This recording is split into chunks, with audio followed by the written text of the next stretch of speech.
इससे पहले कि आप दूसरों पर विजय पाने का प्रयास करें, स्वयं पर विजय पाना सीखें।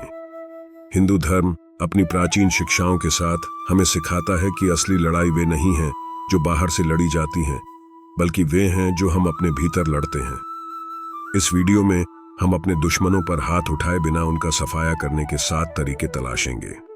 ये तरीके भौतिक हथियार नहीं हैं, बल्कि आध्यात्मिक उपकरण हैं जो धारणा को बदलते हैं, करुणा जगाते हैं और आंतरिक जीत की ओर ले जाते हैं। आइए पहले ज्ञान से शुरुआत करें।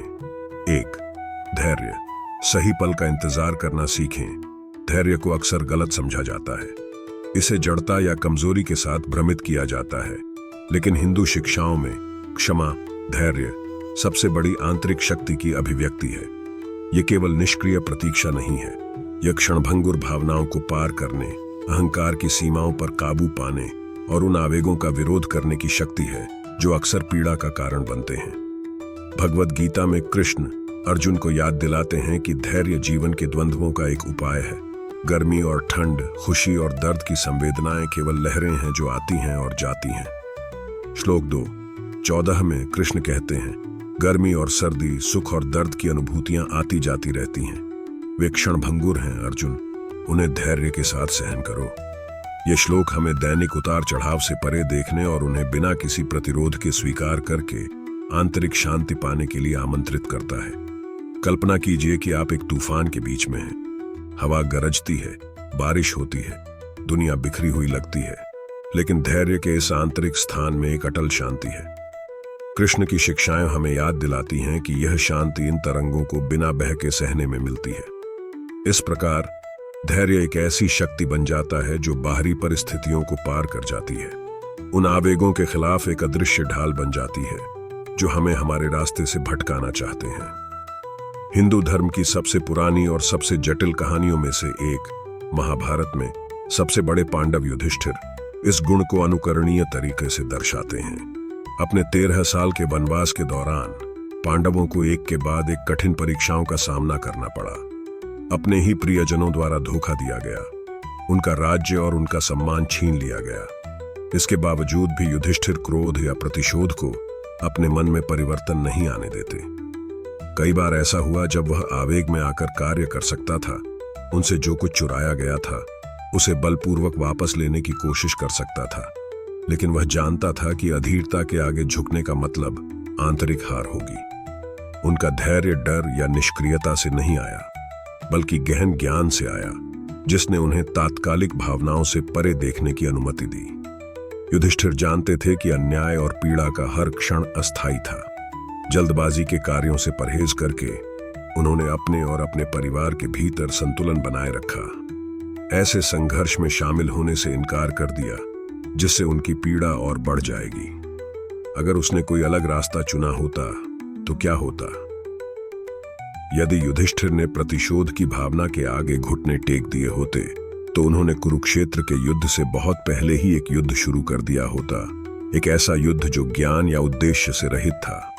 इसके बजाय वह दृढ़ता और स्वीकृति का प्रतीक है, सबसे बड़े अन्याय के सामने भी अपनी नैतिक अखंडता को खोने से इनकार करता है। उनकी कहानी हमें सिखाती है कि धैर्य विश्वास का कार्य है। यह इस निश्चितता पर आधारित है कि ब्रह्मांड एक उच्च क्रम का अनुसरण करता है और हर चीज अपना सही स्थान ढूंढ लेती है। एक क्षण के लिए अपने जीवन के उन क्षणों के बारे में सोचें जब अधीरता हावी हो गई थी। ये स्थितियां जहां तुरंत प्रतिक्रिया करने की इच्छा आपको अप्रतिरोध्य लगती है। परिणाम क्या थे? क्या आपको शांति मिल गई है या आपने अपने मन में अशांति की एक परत जोड़ ली है? हिंदू शिक्षाओं में धैर्य केवल व्यक्तिगत प्रभुत्व का अभ्यास नहीं है। यह नकारात्मक ऊर्जा को सकारात्मक शक्ति में बदलने, अहंकार को वश में करने और इसे उच्च उद्देश्य की पूर्ति के लिए अनुमति देने का एक तरीका है। कल्पना कीजिए एक कठिन परिस्थिति में कि आप अपने जीवन से निर्वासित युधिष्ठिर हैं। शायद आप ऐसी निराशाओं, चुनौतियों या अन्यायों का सामना कर रहे हैं जिनका मुकाबला करना असंभव लगता है। एक क्षण रुककर उस शक्ति को महसूस करें जो उसने विकसित की है। वह अटल निश्चितता की धैर्य निष्क्रियता नहीं, बल्कि मौन शक्ति है।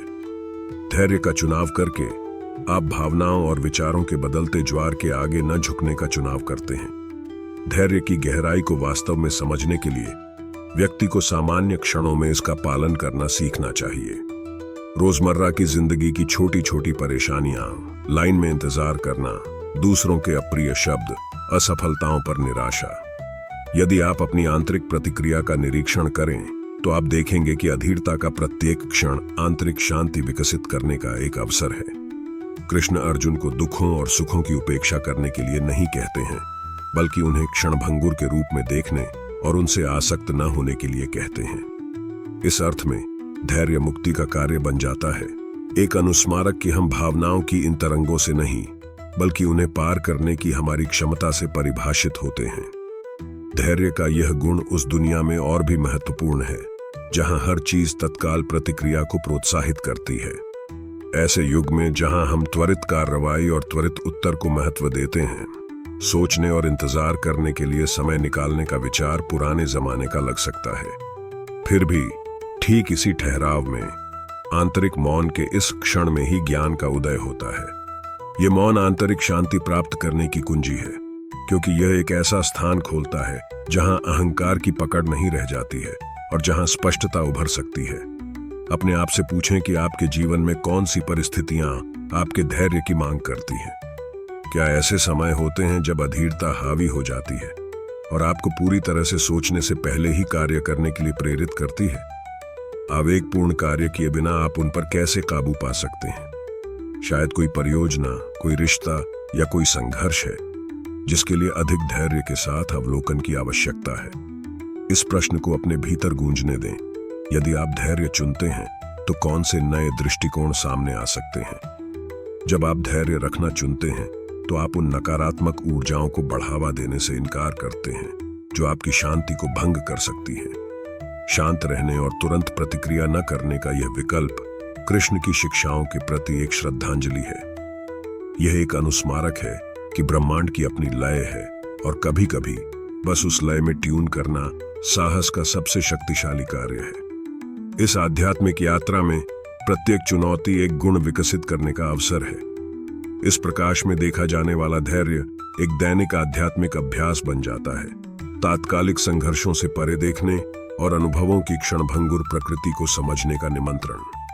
यह गहरे आत्मनिरीक्षण को आमंत्रित करता है, बिना किसी निर्णय के अपने मन की गतिविधियों का अवलोकन करने और तूफानों के बीच शांति खोजने के लिए। 2. विनम्रता। खुद को ऊपर उठाने के लिए खुद को नीचे गिराना सीखना विनम्रता या विनय तनाव को खत्म करने की कुंजी है। रामायण में हम इस शिक्षा को हनुमान के चरित्र के माध्यम से देखते हैं, जो अपनी दिव्य शक्तियों के बावजूद सीता को बचाने की कोशिश करने के लिए विनम्रता के साथ रावण के पास जाते हैं। भगवद गीता 13:8 का श्लोक, विनम्रता विनम्रता घमंड से मुक्ति ज्ञान की ओर पहला कदम है। हथियार उठाने से पहले हनुमान रावण को समझाने की कोशिश करते हैं और उसे शांति का मौका देते हैं। यह विनम्रता, हालांकि रावण ने अस्वीकार कर दी थी, भावना की शक्ति को दर्शाती है जो संघर्षों से परे है।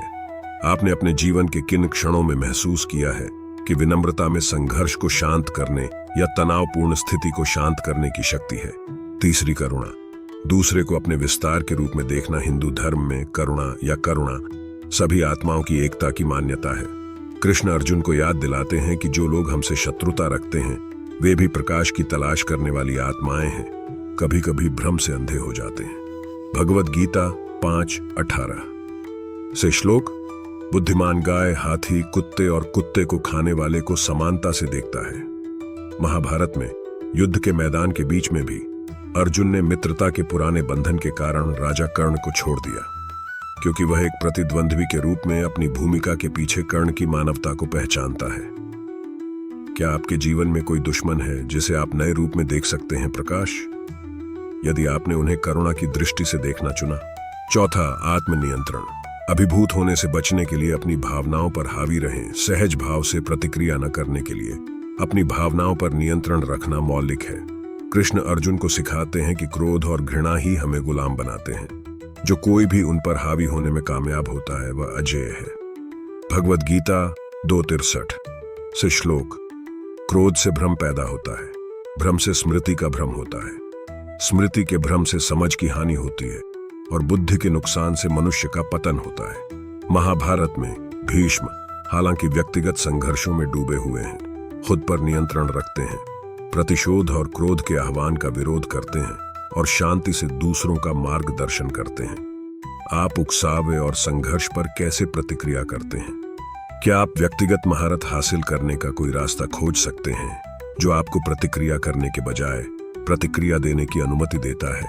5वां सत्य, अपने आप को भ्रम से मुक्त करना और चीजों को वैसे ही देखना जैसे वे हैं।